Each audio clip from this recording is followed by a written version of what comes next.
माँ जी, आज खाने में क्या बना लूं? आप जो कहो मैं वही बना लेती हूँ। घर में 2-3 सब्जियां रखी हुई हैं। आप बता दो मैं क्या बना लूं? तेरा जो मन करे वो बना ले बहू। और हाँ, आज कढ़ी चावल भी बना लेना। रवि के बाबूजी को कढ़ी चावल खाने का बड़ा मन है, तो तुम वो भी बना लेना और बाकी जो सब्जी मन करे वो बना लेना। और हाँ बहू, मेरे और बाबूजी के लिए 2 कप चाय बना कर ले आ। उसके बाद तुम खाना बनाती रहना। ठीक है माँ जी।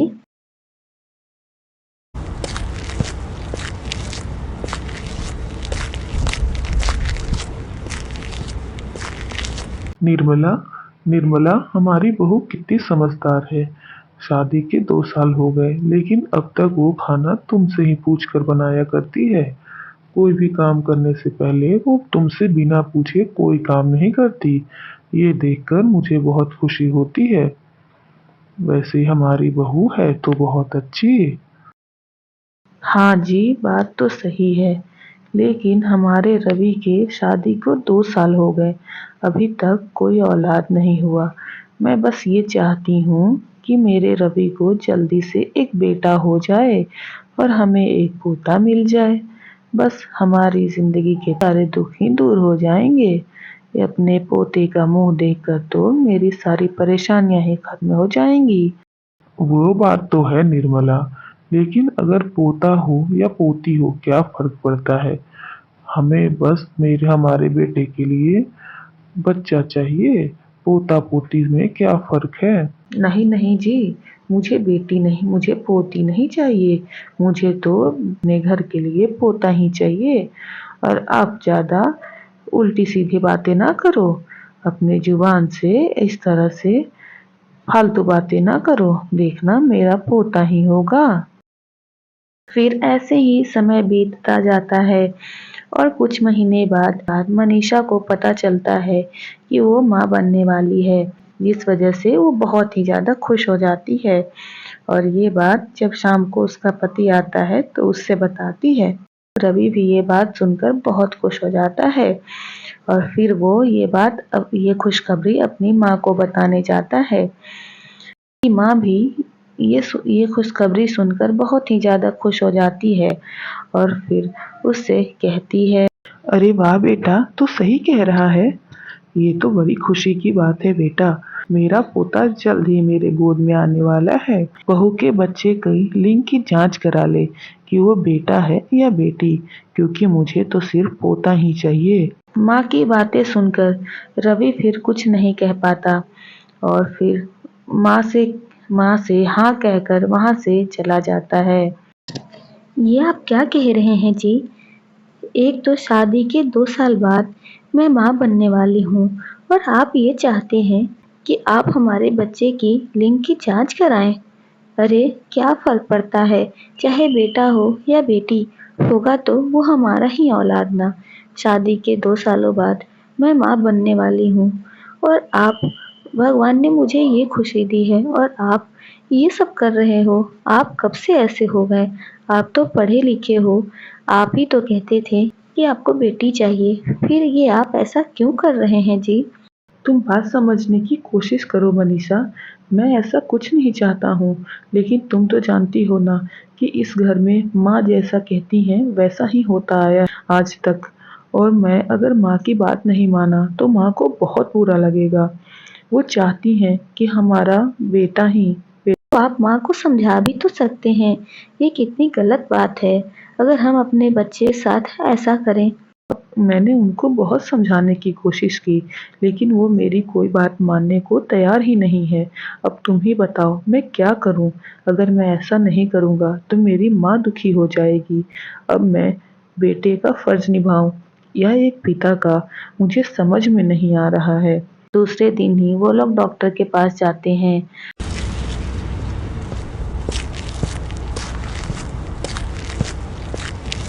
जिसमें पता चलता है कि मनीषा के पेट में पल रहा बच्चा लड़की है।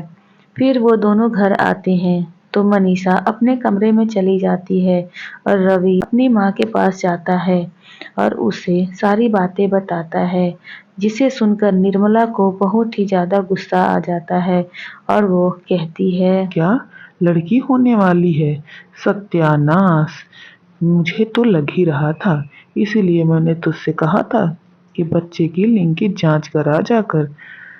बेटा एक काम कर, बहू का अबॉर्शन करा दे। मुझे तो किसी हालत में पोती नहीं चाहिए, मुझे तो चाहिए पोता ही।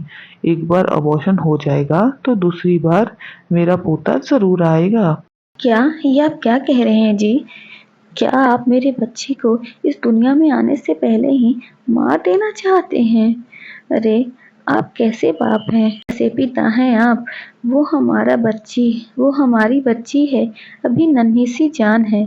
आप उसे दुनिया में आने से पहले ही मार देना चाहते हैं। कितने कठोर बाप हैं आप। मनीषा, मुझे माँ की खुशी के लिए ये तो करना ही होगा।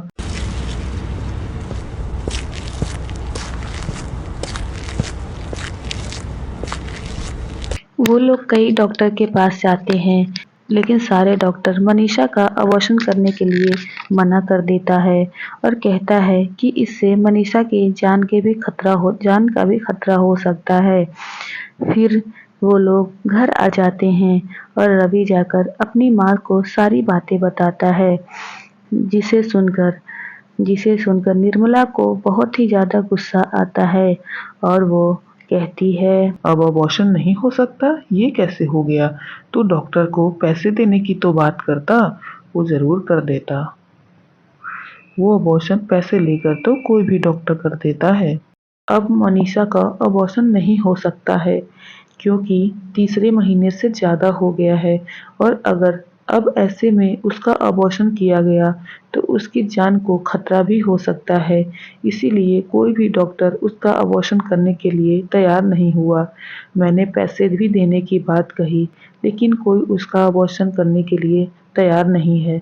अब बताइए माँ, मैं क्या करूँ? अब तो कुछ भी नहीं हो सकता। माँ, आप यही मान के चलिए कि अब हमारी बच्ची इस दुनिया में आना चाहती है, उसे आने दीजिए और उसे एक्सेप्ट कीजिए माँ। और अगर आपको पोता चाहिए तो अगली बार वो भी हो जाएगा। ऐसा कहकर रवि वहाँ से चला जाता है। फिर निर्मला मन ही मन सोचती है। ऐसा सोचकर निर्मला के दिमाग में कुछ आइडिया आता है और वो, मैं ऐसा होने नहीं दूंगी, मुझे किसी भी कीमत पर पोती नहीं चाहिए, मैं ऐसा हरगिज होने नहीं दूंगी। अपने पति के पास जाती है और उससे कहती है, सुनो जी, आप जरा जाकर बाजार से अनाज में डालने वाली दवाई लेकर आना। वो क्या है ना, जितने भी चावल गेहूं घर में रखे हैं और दालें, वो सारी खराब हो रही हैं। तो मैं चाह रही थी कि मैं उसमें दवा डालकर रख दूं ताकि वो सब सही रहें। अभी पूरे साल चलना है, अगर दवाई नहीं डाली तो वो सारे खराब हो जाएंगे। लेकिन अनाज में दाल डालने वाली दवा तुम्हें क्यों चाहिए? आज तक तो हमारे घर में कभी नहीं डला, अब तुम क्यों डालना चाहती हो? ऐसे ही रहने दो, अनाज को कुछ नहीं होगा। अरे तो जो आज तक नहीं हुआ तो अब तो हो सकता है।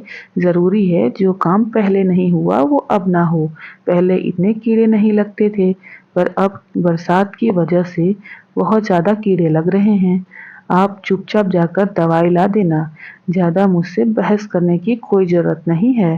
ठीक है भाग्यवान, क्यों चिल्ला रही हो? मैं लाकर तुम्हें दे दूंगा।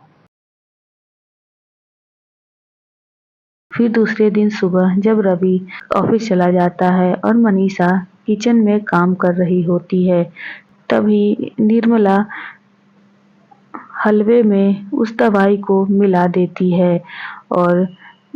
देती है और उसे देने जाने लगती है। लेकिन ऐसा करते हुए उसका पति और मनीषा का ससुर उसका पति यानी मनीषा का ससुर देख लेता है और वो सारी बात समझ जाता है, क्योंकि उसने रवि और निर्मला की सारी बातें सुन ली थी। तब निर्मला मनीषा को वो हलवा देने जाती है।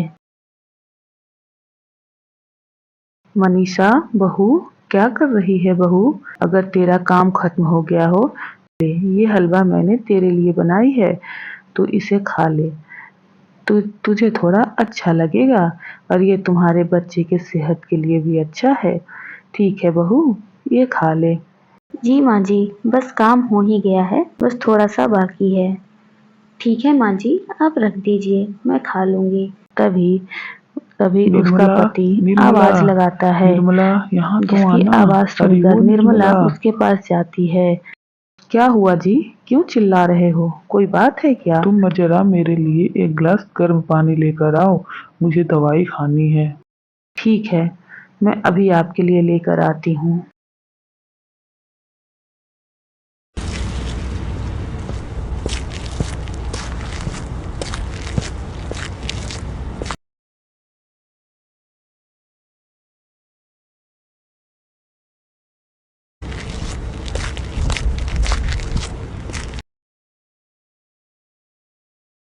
अरे अरे, ये क्या कर रहे हैं आप? आप ये हलवा क्यों खा रहे हैं? ये हलवा आपके लिए नहीं था। आप ये हलवा मत खाओ। आप ये हलवा क्यों खा रहे हो? अजी आपने ये क्या कर दिया? हे भगवान, ये क्या हो गया? रवि, रवि बेटा, जल्दी आ।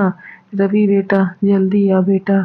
जल्दी से अपने बाबूजी को डॉक्टर के पास लेकर चल बेटा, नहीं तो अनर्थ हो जाएगा। ये आपने क्यों कर दिया जी? आपको ऐसा नहीं करना चाहिए था। अरे तो क्या हो गया? हलवा ही तो खाया है, इसमें कौन सी बड़ी बात हो गई? अरे क्यों नाटक कर रही हो? मुझे कुछ नहीं हुआ है। क्यों जाऊं मैं डॉक्टर के पास? क्या हुआ है मुझे? तुम इतना क्यों डर रही हो? तुमने इस हलवा में कुछ मिलाया है क्या? बताओ, सबको बताओ, क्या तुमने इस हलवा में कुछ मिलाया है? ये हलवा तो तुम ये हलवा तो तुम मनीषा बहू के लिए लेकर जा रही थी। वो वो वो मैं हाँ, आप सही कह रहे हैं। मैंने हलवा में दवा मिलाया था और मैं ये हलवा में दवा मिलाकर मनीषा को देने वाली थी। मैं नहीं चाहती थी कि मेरे घर में पोती आए और इसीलिए मैं मनीषा का अबॉर्शन कराना चाहती थी, लेकिन डॉक्टर ने वो भी करने से मना कर दिया। तो मुझे लास्ट में तो मुझे यही उपाय सूझा। मुझे माफ़ कर दीजिए जी, मुझे ऐसा नहीं करना चाहिए था। पर आप डॉक्टर के पास तो चलिए, आप पहले अपना इलाज करवाइए। मैं मनीषा से माफ़ी माँग लूँगी। और कुछ नहीं हुआ है मुझे। तुम अपना नाटक बंद करो। वो तो अच्छा हुआ, मैं तुम्हें और रवि को बात करते हुए सुन लिया था। और मैं तुम्हें इतने सालों से जानता आया हूँ। मैं जानता था कि तुम जरूर कुछ ऐसा करोगी, और मैंने तुम्हें बहू के हलवे में वो दवाई मिलाते हुए देख लिया। लेकिन शुक्र करो कि वो दवाई नहीं थी। मैंने दवाई की बोतल में एक दूसरे तरह का केमिकल डाल के दिया था। मैं जानता था कि तुम ज़रूर कुछ ऐसा करोगी, इसीलिए मैंने तुम्हें सबक सिखाने के लिए ये सब किया, और मैं बिल्कुल ठीक हूँ। क्या आप सही कह रहे हैं? ये दवा नहीं था, शुक्र है भगवान का, वरना न जाने आज क्या हो जाता। हाँ जी, आप बिल्कुल सही कह रहे हैं। मैं बहुत बुरी हूँ, मुझे मेरे कर्मों की सजा मिलनी चाहिए। बेटी मनीषा, मुझे माफ़ कर दे बेटी। मैंने तेरे साथ न जाने क्या करने को सोच डाला। मैं ये भी नहीं सोची कि तेरे साथ क्या हो कि मैं अपने स्वार्थ में आकर तेरे साथ क्या गलत करने जा रही हूँ। मुझे माफ़ कर दे बेटी, और आज के बाद मैं तुम्हारा एक माँ की तरह ख्याल रखूँगी और मेरी पोती को इस दुनिया में लाने की सारी तैयारियाँ करूँगी, और मैं तेरे स्वास्थ्य का भी ध्यान रखूँगी। मुझे माफ़ कर दे बेटी, अब से मुझसे ऐसी कोई गलती नहीं होगी। रवि बेटा, तू भी मुझे माफ़ कर दे, और आप भी मुझे माफ़ कर दीजिए जी। कोई बात नहीं है माँ जी, आपको अपनी गलती का एहसास हो गया, यही बहुत बड़ी बात है। निर्मला को अपनी गलती का एहसास हो जाता है और वो अपनी गलती पर बहुत पछताती है और सबसे माफ़ी मांगती है। उसकी बात सुनकर सब लोग उसे माफ़ कर देते हैं और फिर ऐसे ही दिन गुजरता जाता है और 9 महीने बाद मनीषा एक प्यारी सी बेटी को जन्म देती है, जिसे देखकर निर्मला और बाकी घर में सारे लोग खुश हो जाते हैं।